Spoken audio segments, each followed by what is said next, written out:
खालिद बिन वलीद जब किले का मुहासरा कर चुके हैं, ईसाई पादरी ने अपने सारे साथियों से कहा, हम इनको 3 दिन का टाइम देते हैं कि हम इनको सुलह करने की बात करेंगे, लेकिन मेरी एक शर्त होगी, या अपने नौजवान साथियों को लेकर बाजार से गुजरते हुए आ जाए, अगर सही सलामत इनके सारे फौजी आ गए हम किले की चाबियां दे देंगे। सारे ईसाइयों ने पूछा, क्या करना क्या चाहते हो? उस पादरी ने कहा, मुल्क की मशहूर खूबसूरत लड़कियों को और जरो जवाहरात को मैं रास्ते पर बिछा दूंगा, नंगी लड़कियों को खड़ा कर रखूंगा, जब खालिद बिन वलीद की फौज यहाँ से गुजरेगी, नौजवान है, नफ्स भड़कता है, और इस तरह से एक नौजवान को खरीदने के लिए 2 ही चीजें होती हैं, एक औरत है, दूसरी दौलत है, और नौजवान इसमें फिसल जाता है। मैं जानता हूं कि जब ये दोनों चीजें सजा कर रख दी जाएं, खालिद बिन वलीद के ये लश्करी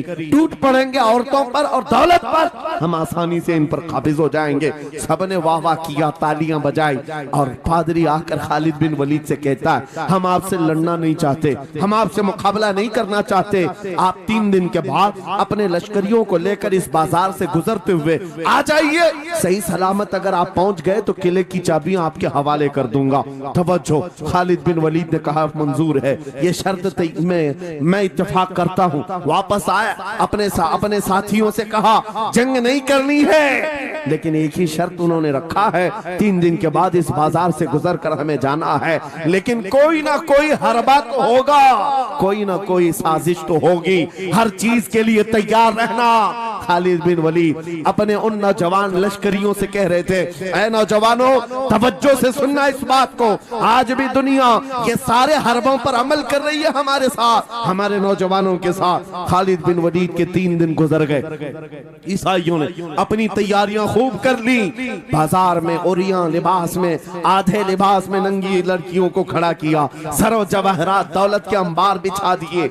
जब खालिद बिन वलीद के सिपाही मैदान में गुजरते हुए उस बाजार में आते हैं, पहला कदम रखा था, नजरें पड़ गई, खालिद बिन वलीद रुक गए, पलट गए, अपने लश्करियों से कहा, वही आज मैं तुमसे कह रहा हूं। उन्होंने कहा था, ऐ नौजवानों, ऐ रसूलुल्लाह के शहदाइयों, तुम्हारी इम्तिहान का दिन है, आज तुम्हारे इम्तिहान का दिन है, अगर तुम्हारा कदम फिसल गया सुबह क़यामत तक तुम पर लानतों की फटकार होगी, और अगर जमा रहा सुबह क़यामत तक अल्लाह की रहमत के फूल बरसाए जाएंगे। नौजवानों ने पूछा, करना क्या है हमें, आज कौन से इम्तिहान में कामयाब होने का तरीका क्या है इस इम्तिहान में? खालिद बिन वलीद ने कहा, कुछ न करना, बस अपने रसूल की सुन्नत पर अमल करना। कहा, हम तो करते हैं, यहाँ क्या करना है? खालिद बिन वलीद कहते हैं, मैंने मेरे मुस्तफा करीम को देखा है, जब रसूलुल्लाह मदीने के बाजार से गुजरते थे अपनी नजरें नीची करके जाते थे, आज तुम बाजार से जा रहे हो, बस इस सुन्नत पर अमल कर लो, अपनी हया की नजरें झुका कर चलना, फिर उसके बाद अल्लाह मालिक है।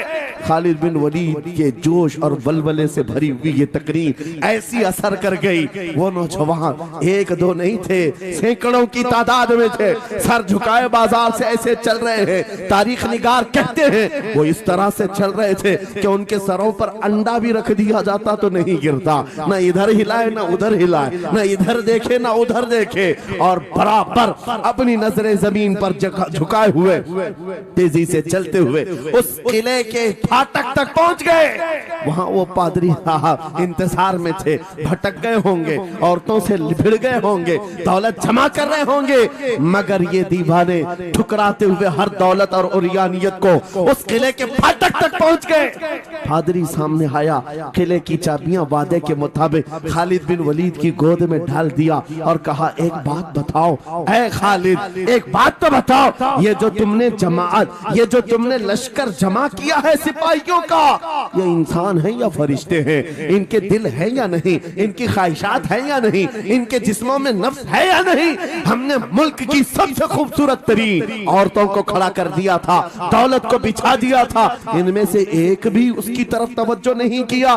खालिद बिन वलीद मुस्कुराकर जो जवाब देते हैं वो हमारा ईमान होना चाहिए। क्या जवाब देते हैं? फरमाते, नादान, ऐसा ही उन आंखों को तू खरीदने की कोशिश कर रहा था जिन आंखों में पहले से जमाले मुस्तफा बसा हुआ।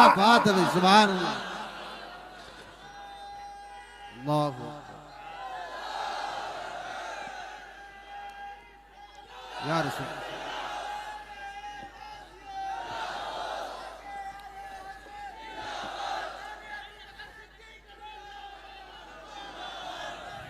ये जो लोग लाइट के करीब हैं इनसे गुजारिश है कि आप हट जाएं, करंट मेरे अजीजों, ये जवाब था उन आंखों को दुनिया का हुस्न क्या धोखा दे सकता है जिन आंखों में पहले से जमाले मुस्तफा बसा हुआ। और तारीख ने बार बार ये गुमराह करने की कोशिशें की, एक बार नहीं, दो बार नहीं। कलयुबी में एक हिकायत है, हजरत शहाबुद्दीन कलयुबी ने लिखा है, 3 भाई एक ईसाई बादशाह की कैद में आ गए थे। तीनों सगे भाई थे और जवान भी थे। जवान ज्यादा है इसलिए खिताब कर रहा हूं। इसका मतलब ये नहीं है कि बूढ़ों के लिए कोई नसीहतें नहीं, इंसान है, नफ्स है, तो सबके लिए, सबके लिए। 3 जवान कैद में आ गए। बादशाह ने उनको ऑफर दिया कि मेरे दीन में आ जाओ, मैं सिपाही बना लूंगा, वजीर बना लूंगा। मगर वो रसूलुल्लाह के गुलाम थे, मेरे आका के शहदाई थे। कहा इतनी आसानी में तो हम दीन नहीं बेच सकते। तवज्जो है नौजवानों, ये सब तुम्हारे साथ हो रहा है।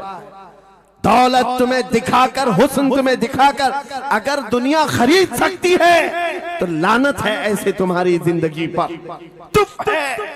फिर वो कैसा ईमान वाला है, कैसा मुसलमान है जिसने अपने नबी की मोहब्बत को हल्की चीज में बेच दिया। उसका कोई ताल्लुक नहीं है। अला ला ईमान अलिमल्ला मोहब्बत अला।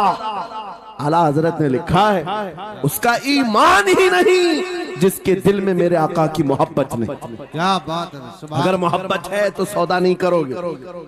3 भाई एक बादशाह की कैद में आ गए और उनको ऑफर दिया गया, दीन बदल लो, हमारे दीन में आ जाओ, छोड़ देंगे। सख्त थे, जमे हुए थे, डटे हुए थे। कहा नहीं। कहा जल्लाद को बुलाओ, कोड़े मारो। कहा तैयार हैं हम। इतना नहीं, बादशाह इतने गुस्से में था, जल्लाद को बुलाया और कहा एक कढ़ाई लाओ, तेल डालो और खौलाओ। तेल डाल करके खौलाया गया। जब तेल खोलने लगा, इन तीनों में से बड़े भाई को उठाकर तेल में डाल दिया। चलते हुए तेल के अंदर जब उस नौजवान को डाला गया तो फौरन दम जदन में रूह निकल गई, शहीद हो गई। 2 भाई देख रहे हैं, अपने बड़े भाई की मौत देख रहे हैं। ये हालात आ गए, ये बातें याद रखना। थोड़ी देर के बाद बादशाह ने दूसरे से कहा अब बताओ तुम्हारा क्या इरादा है। दूसरे ने कहा अब तो और भी तुमने सख्त कर दिया इम्तिहान, हम तो अपने नबी को धोखा नहीं दे सकते और ना ही मेरे शहीद भाई को। बादशाह ने दूसरे को उठाया और तेल में डाल दिया, खोलते हुए तेल में डाल दिया। 2 शहीद हो गए। तीसरा जो था वो 22 साल 25 साल के बीच का था। ये भरी जवानी है, अंगारा होता है। हर नौजवान को ये लगता है कि ये दिन हमारे ऐश के हैं। दुनिया में जहां चमकती हुई चीज को देखता है दिल दे बैठता है, माँ बाप से भाग जाता है, घर बार को छोड़ देता है, उसको हर अच्छी चीज बुरी लगने लग जाती है। ये उम्र बड़ी खतरनाक मंजिल पे आ जाती है नौजवानों, जो इस उम्र में बच गया इंशाअल्लाह वो आगे भी बच जाएगा, आगे भी बच जाएगा। 22 साल का खड़ियल जवान है जिसके सामने उसके 2 भाइयों को खोलते हुए तेल में डाला गया। उसकी कैफियत क्या होना चाहिए। अब पूछा गया तुम्हारा क्या इरादा है। कहा इस तरह तुम 100 बार भी तेल में डालोगे तो मैं यही कहूंगा मेरा रसूल मोहम्मद सुभान अल्लाह सल्लल्लाहु अलैहि वसल्लम, हमारे आका मोहम्मद सल्लल्लाहु अलैहि वसल्लम है, मैं यही कहूंगा। बादशाह इतने गुस्से में था, कहा कि इसको चीर दो, इसको काट दो। वजीर था बादशाह का चालाक, उसने कहा इसको कत्ल कर देने, मार देने से कुछ होगा नहीं, मुझे 1 महीने का टाइम दे, इसको चेंज करके लेके आऊंगा, अगर नहीं लाया तो मेरी जिंदगी दांव पे लग जाए। बादशाह ने कहा ले जाओ, 1 महीने का टाइम है, इसको बदल करके लाओ। वजह यह थी कि उस वजीर के घर में बड़ी खूबसूरत लड़की थी जिसके रिश्ते के लिए बड़े बड़े बादशाहों के शहजादों के पैगामात आते थे। वजीर ऐसा था कि इस एक नौजवान पर अपनी पूरी मेहनत सर्व करना चाहता था। घर लाया, कमरे में रखा, अच्छी ग़िज़ाएं दी, कहा मैं तुझे मारना नहीं चाहता, कुछ नहीं, तू अपनी अपनी जिंदगी में मस्त रहे। उस नौजवान ने कहा ठीक है। उसके बाद अपनी बेटी को लगा दिया, ए बेटी तेरे पास तेरे बाप को बचाने के लिए एक ही काम है, इस जवान का दिल जीत करके ले आ, बादशाह से जो चाहे तुझे दिला दूंगा। उस लड़की ने कहा ये तो चुटकी का काम है मेरा। जिसके पास हुस्न होता है उसे ऐसा लगता है हर किसी को अपने दामे फरेब में फंसाएगी। इतना आसान नहीं है, हर कोई लट्टू नहीं होता। रात को जब ये लड़की आती, नौजवान मुसल्ला बिछाता, सजदे में चला जाता और वो खड़ी रहती बैठी रहती, खड़ी होती बैठी होती, रात गुजर जाती, वो ओंग ओंग कर चले जाती। कितने दिन हो गए, रोजाना वो बात तक नहीं करता, सर तक नहीं उठाता, उसका सजदा लंबा ही होता चला जाए। जब वो चली जाए सजदे से उठ जाए। महीना गुजरने को आया, तंग आ गई, कहा उस जवान को, ए नौजवान, ए पत्थर दिल के लड़के, जरा उठकर एक बार मुझे देख तो ले।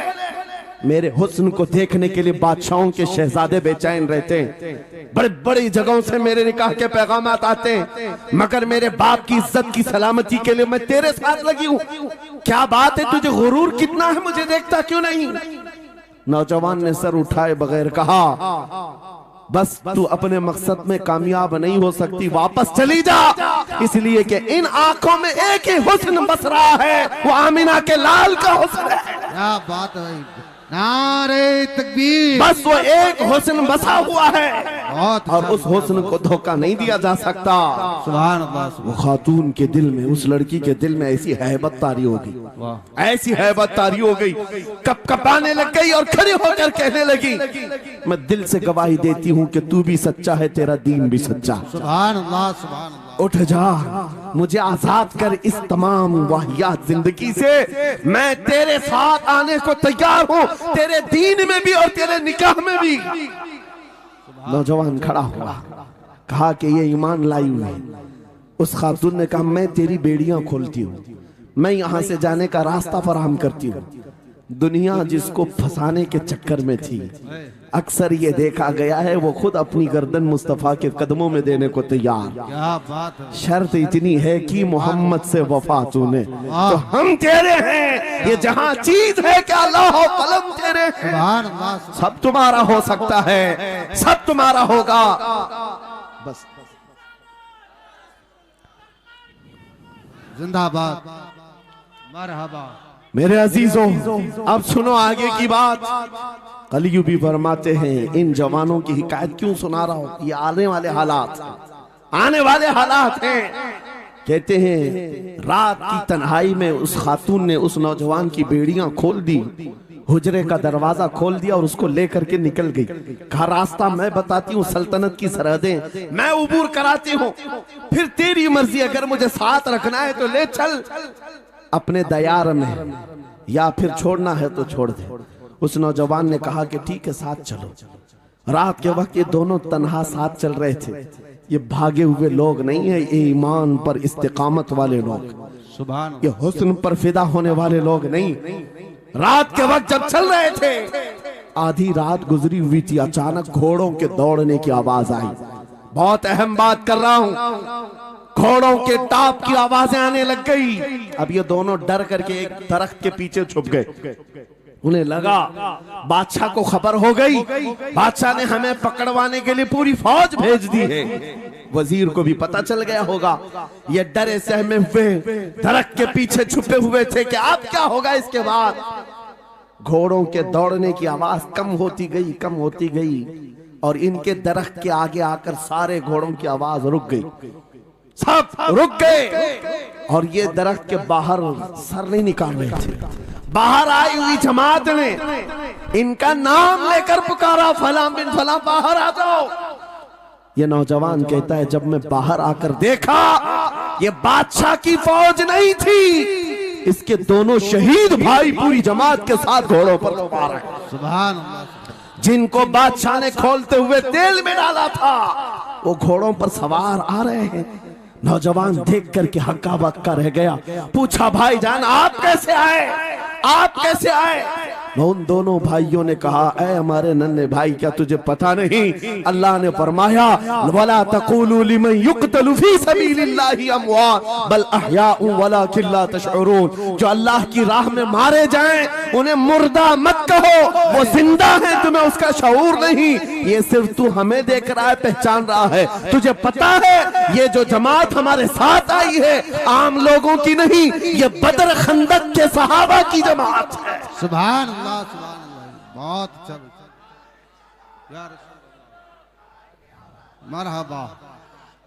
अल्लाह, बात सिर्फ इतनी है, बात सिर्फ इतनी है, अगर तुम अल्लाह के सच्चे बंदे बन जाओ, हुजूर के वफादार बन जाओ, पूरी दुनिया तुम्हारे लिए घुमा दी जाए, हालात तुम्हारे लिए बदल दिए जाएंगे। थोड़े दिनों की बात है, इसीलिए इकबाल ने कहा था, सच्ची बात है नौजवानों, मेरा पैगाम ये है, अगर सुनना है तो सिर्फ इतना है, कुफ्र दम तोड़ देगा टूटी हुई शमशीर के साथ, कुफ्र दम तोड़ देगा टूटी हुई शमशीर के साथ। घर तुम निकल आ जाओ एक बार नारे तकबीर के साथ। नारे तकबीर, नारे रिसालत, नारे गौसियत, लब्बैक या रसूल अल्लाह, लब्बैक या रसूल अल्लाह, नारे तकबीर। अब बात ये सुनकर के चलो, दो मिसालें मैंने तुम्हारे सामने रखी, एक सैयदना खालिद बिन वलीद की, एक ये तीन नौजवान भाइयों की। दोनों जगह पर भी मैंने आपके सामने रखा दुनिया ने किस जरिए से हमें खरीदने की कोशिश की। खालिद बिन वलीद के जवानों को भी दुनिया औरत और दौलत से खरीदना चाहती थी, इन तीन जवान भाइयों को भी दुनिया दौलत और औरत से खरीदना चाहती थी। आज भी वही सिचुएशन है। आज अगरचे सामने तुम्हारे सामने नहीं लाया जाता, लेकिन हर एक की मुट्ठी में इंटरनेट पहुंचा करके, गंदी तस्वीरें तुम्हारे सामने पहुंचा करके तुम्हारे ईमान को खरीदने की दुनिया कोशिश में लगी हुई है। आपको पता है पूरी दुनिया की सबसे बड़ी इंडस्ट्री पोर्नोग्राफी की है। ये बॉलीवुड और हॉलीवुड कुछ नहीं लगते उसके सामने। पोर्नोग्राफी जो और यहाँ गंदी फिल्में बनाने वाली इंडस्ट्री सबसे बड़ी है, करोड़ों अरबों डॉलर उसमें खर्च किए जाते हैं। किस वजह से? तुम्हारी आंखों की हया खत्म हो जाए, तुम्हारे ईमान का कत्ल हो जाए। आज नौजवान ये समझता है मेरी मुट्ठी में मोबाइल है, मुझे कौन देख रहा है। ये घर के अंदर तारीकी में बैठ करके अपनी आंखों का सौदा कर रहा है। इन और यहाँ तस्वीरों को तुम अपनी उंगलियों के पौर से हिला हिला करके देख रहे हो। एक बात याद रखना, हो सकता है तुम्हारी माँ से पोशीदा है, तुम्हारे बाप से छुपी हुई हरकत है, तुम्हारे भाई और दोस्तों से छुपी हुई हरकत है। कुरान कहता है यअलमु खाइनतल अयुनि वमा तुख्फी सुदूर, वो अल्लाह है जो तुम्हारी आंखों की खयानत को देख रहा है, तुम्हारे दिलों में छुपे हुए हालात को भी वो जानता है। इसलिए याद रखना, आज हमारी की हुई हरकतों के लिए मेरा मौला फरमाता है फमन यअमल मिस्काल ज़र्रतिन खैरन यरा वमन यअमल मिस्काल ज़र्रतिन शर्रन यरा।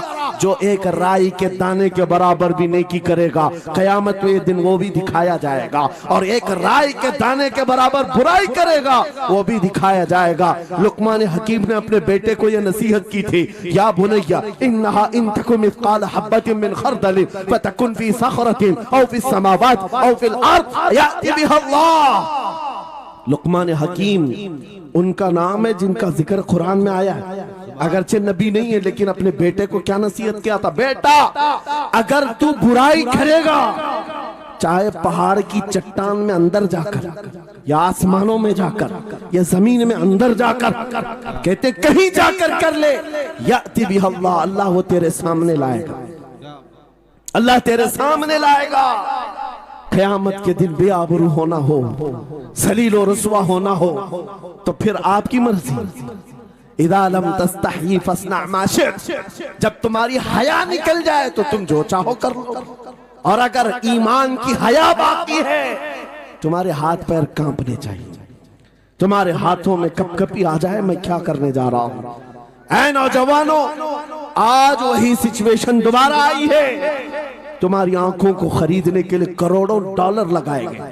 तुम्हें एक बात याद है, बरेली से बड़े करीब रहते हो, ये आला हजरत का इलाका है ना, आला हजरत वाले लोग हैं। मेरे आला हजरत ने 100 साल पहले कहा था, आंख से काजल साफ चुरा ले, क्या या वो चोर बला के है, तेरी गठरी ताकी है और तूने नींद निकाली है। सुना जंगल रात अंधेरी छाई बदली काली है, सोने वालों जागते रहियो चोरों की रखवाली है। बात। ये किसके लिए कहा था आला हजरत ने? कभी आपने सुना? हमारे एक साहब है, उनसे हमने कहा था कभी किसी थाने में ऐसा भी केस रजिस्टर हुआ है कि किसी की आंख से काजल चुराया गया हो और आके कंप्लेंट किया हो किसी ने? आप थाने में जाकर पूछे, वो हंसेंगे। मियाँ, मोबाइल चोरी के वाकयात होते हैं, पॉकेट मार होते हैं, पैसे चोरी के होते हैं, सुन्ना चोरी, चैन चोरी। ये पहला केस सुन रहे हैं कि किसी की आंख से काजल भी चुराया। ये कैसे हो सकता है? ये इस्तिआरा है। मेरे अजीजों, मोमिन की आंख का काजल वो शीशी और डब्बी वाला नहीं, मोमिन की आंख का काजल इश्क मुस्तफा हुआ करता। क्या बात। मोहब्बत मुस्तफा है। और ये छीनने के लिए बड़े बड़े चोर बैठे हुए हैं। तुम्हारी आंखों की हया खत्म हो गई तो तुम जो चाहे करने लग जाओ। तुम्हारी आंखें अगर भटक गई, इसीलिए मेरे आका ने फरमाया अन्नज़रतु सहमुम मिन सिहामिश शैतान, नजर शैतान के तीरों में से एक तीर है। ये नजरें ही धोखा खाती हैं। फिर ये जो बेहयाई आज आम है, यहां तक कि ये जिस्म फरोशी पर ले आती है, औरत को उसके नंगेपन तक लाती है और मर्द को उसकी बर्बादी पर लाती है नजरें। इसीलिए दवा बताऊं अपनी नजरों को बचाने का? दवा चाहते हो? उसी आला हजरत के शहजादे ने दिया था, मुफ्ती आजम हिंद ने दिया था। दुआ करो बारगाह रब्बुल आलमीन में कुछ ऐसा कर दे मेरे किरदिगार आंखों में, कुछ ऐसा कर दे मेरे किरदिगार आंखों में, हमेशा नक्श रहे रूए यार आंखों में। उन्हें न देखा तो किस काम की है ये आंखें कि देखने की है सारी बहार आंखों में। ऐ नौजवानों, तुमने अभी तक जमाले मुस्तफा को शायद सुना नहीं होगा, या तुम्हें देखने की वो तमन्ना आई नहीं होगी जो होना चाहिए। जिस दिन ये तमन्ना आ जाए, हर हुस्न फीका लगने लग जाए, हर खूबसूरती हेच लगने लग जाए, दुनिया की चकाचौंध पर तुम्हारा दिल कभी नहीं जाएगा। बस एक तमन्ना दिल में पैदा करो, अगर अब कोई आंखों में देखना है, एक ही चेहरा देखना है, वो आमीना के लाल का चेहरा देखना। तमन्ना है या नहीं? तमन्ना है? अगर है तो सुनो क्या था चेहरा। हजरत जाबिर बिन समुरा कहते हैं, एक दिन मैं अपने घर से निकला, मस्जिद नबवी के पास आया, 14वीं रात थी, चांद आबोताब के साथ निकला हुआ था। हजरत जाबिर बिन समुरा कहते हैं, मैं मस्जिद नबवी के करीब आया, इसी वक्त मेरे आका सल्लल्लाहु अलैहि वसल्लम अपने घर से बाहर निकल रहे थे। आपके जिस्म अतहर पर सुर्ख जुब्बा था और अमामा शरीफ था। हजरत जाबिर कहते हैं, कभी मैं रसूलुल्लाह की तरफ देखता था और कभी 14वीं के चांद की तरफ देखता था, कभी इधर देखो कभी उधर देखो। यह हदीस पाक में है। वो सहाबी कहते हैं, मैं ये दिल में सोच रहा था, उस चांद को ज्यादा हसीन कहूं या इस चेहरे को ज्यादा हसीन कहूं। इसी असना में मैं इधर उधर देख रहा था, फिर दिल ने ये फैसला कर लिया जिसको शायर ने कहा है, चांद से तशबीह देना ये भी क्या इंसाफ है, चांद में तो दाग है, हजरत का चेहरा साफ है। नारे तकबीर, नारे रिसालत, नारे गौसियत, फैजाने सरकारे मदीना, इस्लाहे मुआशरा कॉन्फ्रेंस, मुफ्ती सलमान हजरी साहब किबला। सुबह नौजवानों, तुम्हारे बुराइयों से बेहयाइयों से बचने के लिए एक ही रास्ता है, नजरों में अपने दिल में बसा लो उस जमाले मुस्तफा को।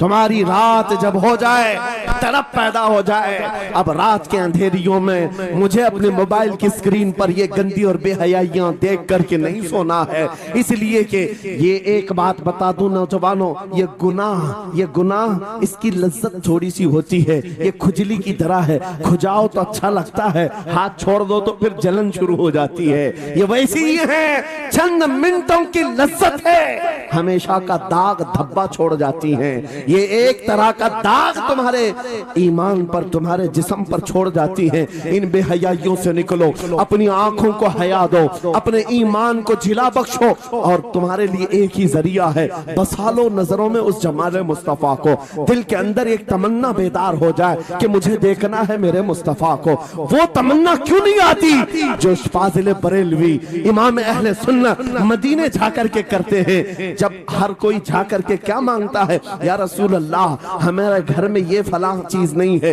ये मुझे अता हो जाए, बेटा नहीं मिल जाए, बेटी नहीं मिल जाए, तिजारत नहीं चलती, वो मिल जाए। मांगने वाले हर कुछ मांगते हैं, लेकिन आशिक रसूल जाता है बारगाह मुस्तफा में, कहता है या रसूल अल्लाह बस एक बार आपके चेहरे का दीदार चाहिए, सुभान अल्लाह, एक बार दीदार चाहिए। उन्हें न देखा तो किस काम की है ये आंखें कि देखने की है सारी बहार आंखों में। और जब नजर आ जाता है वो जमाले मुस्तफा, तो फिर बरेली की आवाज आती है, पेशे नजर वो नौ बहार, सजदे को दिल है बेकरार, रोकिए सर को रोकिए, हाँ यही तो इम्तिहान है। पीर मुहर अली शाह रहमतुल्लाह अलैह गोलड़ा शरीफ के एक आशिक रसूल हैं, पाकिस्तान के रहने वाले, बारगाह मुस्तफा में आए थे और उन्होंने भी सवाल किया था, आका आपको देखना चाहता हूँ, आका आपको देखना चाहता हूँ। जब जियारत नहीं हुई तब उन्होंने ये कहा था, कितने मेहर अली, कितने तेरी सना, गुस्ताख अखे कितनी जारियां। पंजाबी शायर थे, उन्होंने कहा था मेहर अली तेरी हैसियत क्या है, तेरी वकात क्या है, तेरी आंखें कहाँ की सवाल कर रही है, वो रसूल किरामी वकार की जात, और तू एक गुनहगार। ये अपनी आजिजी पेश किया, लेकिन दरबारे रसूल से निकलकर चंद मंजिलें तय क्या किया था। एक मकाम पर असर की नमाज अदा कर रहे थे, नमाज से फारिग होते हैं, सामने देखते हैं जलवे मुस्तफा नजर आ रहा है, मेरे आका बेहिजाबाना तशरीफ लाए। और फिर जब वो हुस्न नजर आया, पीर मेहर अली ने पुकार कर कहा, मुख चंद बदर शाशानी ये, माथे चमके लठ नूरानी ये, काली जुल्फ ते अख मस्तानी ये, मखमूर अखे हिन मद भरिया, उस सूरत नू मैं जान अखा, जान अखा की जान जहां अखा, सच अखा रब दी शान अखा, उस शान तो शाना सब नबिया, सुभान अल्लाह मा अजमल का, मा अकमल का, मा अहसन का। कितने मेहर अली, कितने तेरी सना, गुस्ताख अखी कितनी जारियां। ये पंजाबी शायर थे, लेकिन बरेली के हस्सानुल हिंद आशिक रसूल ने जब मेरे आका को देखा था, वापस आकर के क्या कहा था पता है, यूं कहा था, वो कमाल हुस्न हुजूर है कि गुमान नक्श जहां नहीं, यही फूल खार से दूर है, यही शम्मा है कि धुआं नहीं, तेरे आगे यूं है दबे लचे फसहा अरब के बड़े बड़े, कोई जाने मुंह में जुबान नहीं, नहीं बल्कि जिस्म में जा नहीं, करूं मदह अहले दुवल रजा, पड़े इस बला में मेरी बला, मैं गदा हूं अपने करीम का, मेरा दीन पा रहे ना नहीं। वो बरेली के इमाम ने पुकार पुकार कर कहा था, मेरा नबी कैसा दिखता है, मेरा नबी कैसा है तुम्हें पता है? सारे अच्छा रहमानिर्रहीम, कुल इन कुंतुम तुहिब्बूनल्लाह फत्तबिऊनी युहब्बुकुमुल्लाह व यगफिर लकुम दुनूबकुम वल्लाहु गफूरुर रहीम। सदक़ल्लाहु मौलाना अज़ीम। बारगाह रिसालत मुआब सल्लल्लाहु तआला अलैहि वसल्लम में एक बार दुरूद पाक का हदिया पेश करें। अल्लाहुम्मा सल्लि अला सय्यिदिना व मौलाना मुहम्मदिन मअदनिल जूदि वल करम व आलिहि व अस्हाबिहिल किराम व इब्निहिल करीम व बारिक व सल्लिम सलातन दाइमतन सरमदन अबदा। आज हल्द्वानी की तारीख में एक अजीम समा रूहानी मिशन की तरफ से कायम की हुई रूहानी मजलिस में ऐसा लगता है हवा का मौसम बता रहा है, वो जुल्फ अपनी लहरा रहे हैं। क्या बात है भाई, सुभान अल्लाह। सवारी तैबा से चल पड़ी है, हुजूर तशरीफ ला रहे हैं। सुभान अल्लाह। वो आएंगे, आते होंगे, अभी आएंगे, वो आएंगे, आते होंगे, अभी आएंगे, यही सोच के हमने महफिल को सजा रखा है। अज़ीज़ान गिरामी वक़ार, मुहिब्बे गिरामी, फाजिल जामे आज़र हज़रतुल अल्लामा मुफ्ती नईम अज़हरी साहब हज़रत अल्लामा मुफ्ती शाहिद अज़हरी साहब और दीगर उलमाए ज़वील एहतराम जो यहाँ पर मौजूद हैं, मशकूर व ममनून हूँ इनकी इज़्ज़तों का। मुफ्ती नईम साहब क़िबला ने जो कुछ भी मेरे मुतालिक तारुफ कराया, मैं हेच मदा उस लायक नहीं हूँ। अल्लाह मुझे उनके हुस्न ज़न के मुताबिक बना दे। यकीनन वो मेरी सोहबत नहीं बल्कि मैं उनकी सोहबत हासिल किया, और माशाअल्लाह ये वो उलमा हैं जो अपने दौरे तालिब इल्मी में भी अपनी सलाहियतों और अपनी अखलाक की बुलंदियों की एक छाप छोड़ते हैं। हमारा इंट्रोडक्शन तो सिर्फ इतना ही है जो दुनिया आज हमें पहचानती है। या रसूल अल्लाह, तेरे इश्क की बदौलत मुझे जिंदगी मिली है। वाह क्या बात है। मेरी बात बन गई है तेरी बात करते करते। है जो जिंदगानी बाकी ये इरादा कर लिया है, तेरे मुनकिरों से आका मैं मरूंगा लड़ते लड़ते। क्या बात है। बड़ी अजीब बात है। मैं आप हजरात के दरमियान यहाँ आया, इलाके की जोग्राफियत मालूम करना मेरी आदत रहती है। इत्तेफाकी बात है, मौलाना शाहिद साहब अजहरी ने ये मुझे बताया कि ये चौक भी मुजाहिद चौक कहलाता है, सुभान अल्लाह। और यकीनन यहाँ मुजाहिदीन को होना भी चाहिए। और शायद 17 नंबर भी है कुछ, जो हमारे बद्र की तारीख भी है। क्या बात है भाई, सुभान अल्लाह।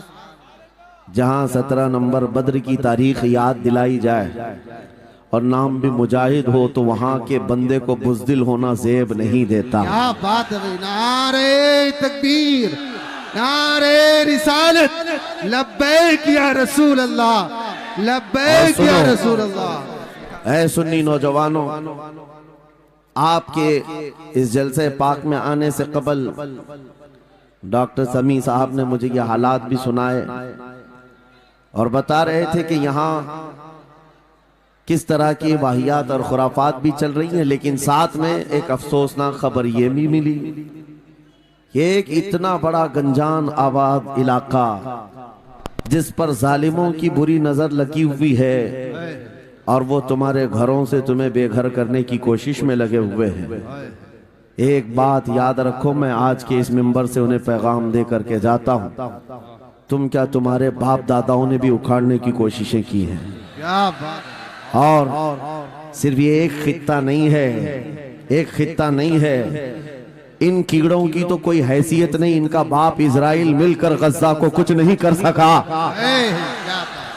कत्ल करने का मतलब फना करना नहीं होता। इजराइल जैसी जालिम ताकत जिसके पास सुपर पावर ताकतें, पेट्रोट मिसाइल भी हैं, दादा अमेरिका साथ में खड़ा हुआ है, यूरोपीय यूनियन साथ में खड़ी है और निहत्ते कंकरियां लेकर खड़े होने वाले बच्चों का मुकाबला कर रहे हैं। और एक दो नहीं 10,000 से ज्यादा कत्ल भी कर डाले, बच्चों को मार भी दिया, लेकिन पेट नहीं भरा, डर खत्म ही नहीं हुआ। वो डर अभी भी खत्म नहीं हुआ। हजारों को कत्ल तो कर लिया, लेकिन रात की नींद और चैन अभी भी बेकार है, गारत है, क्योंकि उन्हें अंदाजा है इस बात का कि इनमें एक भी जिंदा बाकी रह गया तो कल का वो सलाहुद्दीन बन सकता है। क्या बात। तारीख दोहराई जा सकती है।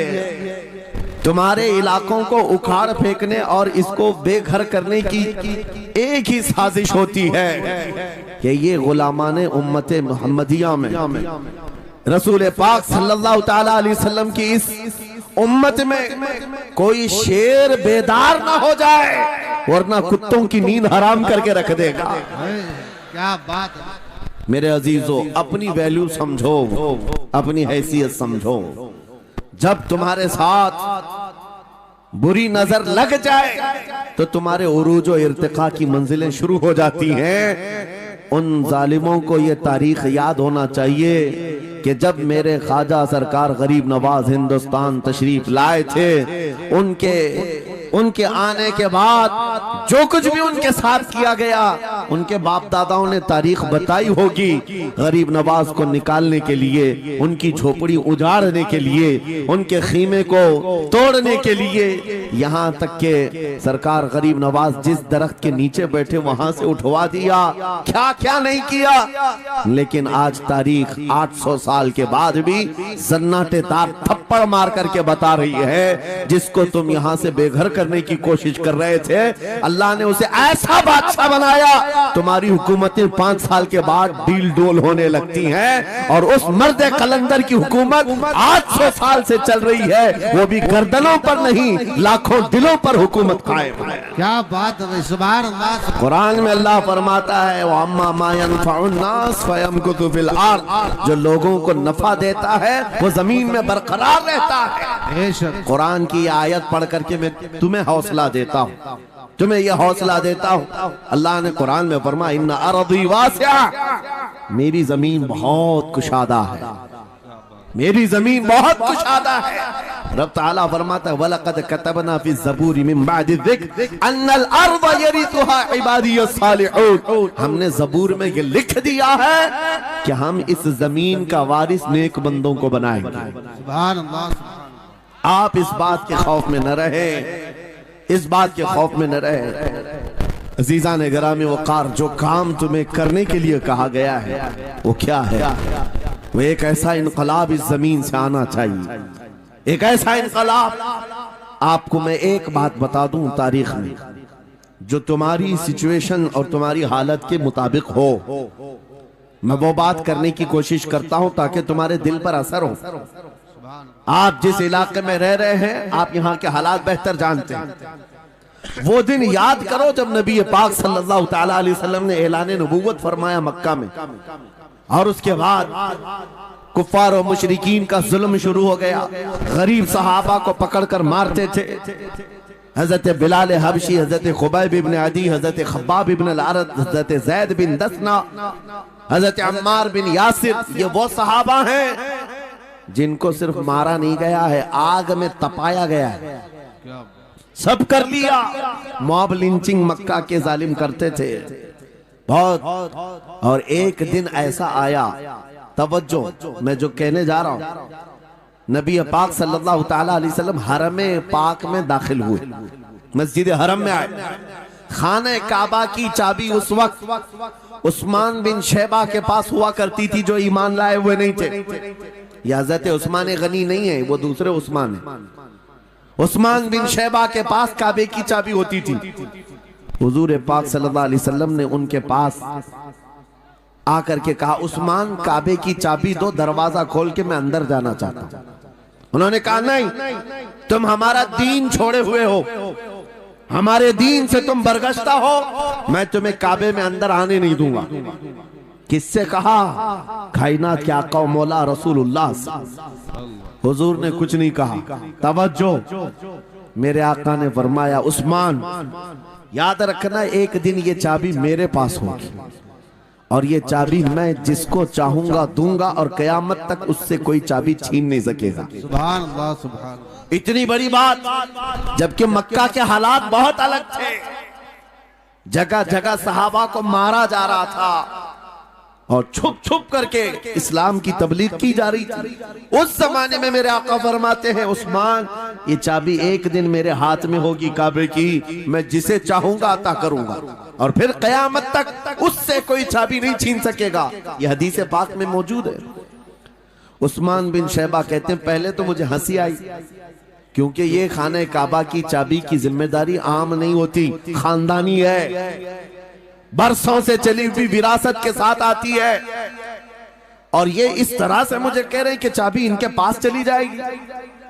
और फिर उस्मान बिन शैबा कहते हैं, इनके हालात देख करके तो लग नहीं रहा था कि चाबी जाएगी, लेकिन जलाल जिस अंदाज में गुफ्तगू हो रही थी, ये देखकर डर भी लग रहा था कि कहीं ये सचमुच चाबी ले तो नहीं लेंगे।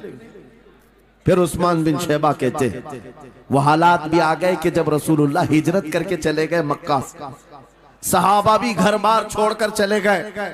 उस्मान बिन शैबा कहते हैं, आप तो दिल मेरा चौड़ा हो गया, कहां मुझसे चाबी लेने की बात कर रहे थे, कहां इनका घर भी नहीं बचा। घर भी छोड़कर जाना पड़ा। अगर कल तुम्हारा घर छोड़कर जाना पड़े तो मेरी ये बात याद रखना, इस हदीस को याद रखना। हुजूर पाक हिजरत करके चले गए, सहाबा भी अपने घर बार सब छोड़कर मदीने चले गए। उस्मान बिन शैबा कहते हैं अब तो मेरा सीना चौड़ा था, कहां ये चाबी की बात करते थे, कहां अपना घर भी नहीं रख सके। साल गुजर गया, 2 साल गुजर गए, 3 साल गुजर गए, 4 साल गुजर गए, 5 साल गुजर गए, 6 साल गुजर गए। हिजरत के बाद फिर वो दिन आ गया जब नबी पाक सल्लल्लाहु अलैहि वसल्लम 10,000 सहाबा के साथ 20 रमजानुल मुबारका को मक्का में फातह मक्का बनकर दाखिल हो रहे हैं। सुभान अल्लाह, सुभान अल्लाह। 6 साल के बाद वापस ही है जब हुजूर तशरीफ लाए। मक्का की गलियों में अब मुकाबला करने की किसी की हिम्मत नहीं थी, ताकत नहीं थी। हुजूर पाक जैसी हरम मक्का में दाखिल होते हैं, सारे इधर उधर छुप करके भाग रहे थे जिन्होंने जुल्म किया था अपने दौर में। कोई इसके घर भाग रहा है, कोई उसके घर भाग रहा है। वो दिन आएगा, याद रखो, वो दिन याद रखना। कुफ्फारे मक्का भाग रहे थे, जान बचा रहे थे, और मेरे आका काबे के पास खड़े होकर के ऐलान कर रहे थे आज तुम्हारी जान बख्श दी गई है, आज तुम्हारे लिए रहमत का दिन है, हम आज किसी के साथ मुकाबला नहीं करेंगे। हुजूर अपनी रहमत के खैरात बांट रहे हैं। फिर अब सुनो, 10,000 सहाबा के साथ जब मक्का मुकर्रमा में मेरे आका दाखिल हुए, अब खाने काबा खोलने की बात थी। चाबी किसके पास है? उस्मान बिन शैबा के पास। बुलाया रसूलुल्लाह ने, कहा है उस्मान बिन शैबा? आए, सर झुकाए हुए आए, ईमान लाए हुए नहीं थे। कहा लाओ चाबी। चाबी दे दिया हुजूर के हाथ में। कहा है उस्मान, क्या मैंने ये बात नहीं कही थी एक दिन ये चाबी मेरे हाथ में आएगी? वो सर नहीं उठा सके, सर झुकाए खड़े रहे। मेरे आका ने अपने हाथों से चाबी खोला, खाने काबा का दरवाजा खोला, और वहां से सारे शिर्क व कुफ्र की आलाइशों को पाक किया। फिर उसके बाद चाबी बंद करके, अब सुनो, मेरे आका बाहर आए और फरमाया आज मैं ये चाबी ऐसे आदमी के हाथ में दूंगा जिससे कयामत तक कोई छीन नहीं सकेगा। कितना बड़ा फरमान है मेरे आका का। हुजूर ने जब ये फरमाया तो जो बड़े बड़े सहाबा थे उनके दिलों में ख्वाहिश थी काश चाबी हमें मिल जाए, हमारे खानदान में चलती रहे। वहां सिद्दीक अकबर भी हैं, फारूक आजम भी हैं, उस्मान इब्न अफ्फान भी हैं, हैदर कर्रार भी हैं, रिदवानुल्लाहि अलैहि मजमाइन। सब सहाबा के दिल में ख्वाहिश थी ये चाबी हमें मिल जाए। मेरे आका सल्लल्लाहु अलैहि वसल्लम ने सबकी तरफ देखा और फिर आयत पढ़ी, इन्नल्लाह यअमुरुकुम अन तुअद्दुल अमानाति इला अहलिहा, बेशक अल्लाह तुम्हें हुक्म देता है अमानत उसके अहल के सुपुर्द कर दो।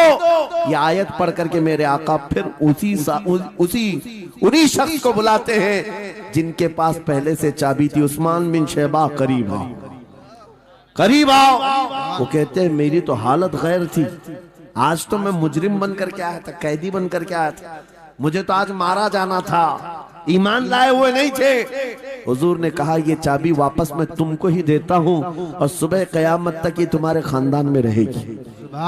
इतना कहना था, उस्मान बिन शैबा ने पुकार कर कहा ला इलाहा इल्लल्लाह मुहम्मदुर रसूलुल्लाह। क्या बात है, सुभान। मेरे अजीजों, आज भी जाकर देख लेना, दसियों बादशाह आए होंगे, सैकड़ों हुकूमतें बदल गई होंगी, खाने काबा की चाबी आज भी उस्मान बिन शैबा के खानदान में ही मौजूद है। वो सहाबी रसूल। मैं ये हदीस इसलिए आपके सामने अर्ज किया, तुम उस रसूल के उम्मती हो, उस रसूल के उम्मती हो जिन्हें एक बार ललकार करके चैलेंज कर दिया गया था कि काबा की चाबी नहीं देंगे। मेरे आका सल्लल्लाहु अलैहि वसल्लम ने अपने जलाल और जमाल के संगम के साथ ऐलान फरमाया था ये चाबी मेरे हाथ में होगी। आज उस हबीब कायनात रसूल कायनात सल्लल्लाहु अलैहि वसल्लम की उम्मत को मैं ये हदीस सुना करके अर्ज कर रहा हूँ, हालात अगर मक्का जैसे आ गए तो नर्वस मत हो जाना, हमारा घर लुट जाएगा, हमारी चाबियां चली जाएंगी, हमारे कुवाड़ दरवाजे बंद हो जाएंगे।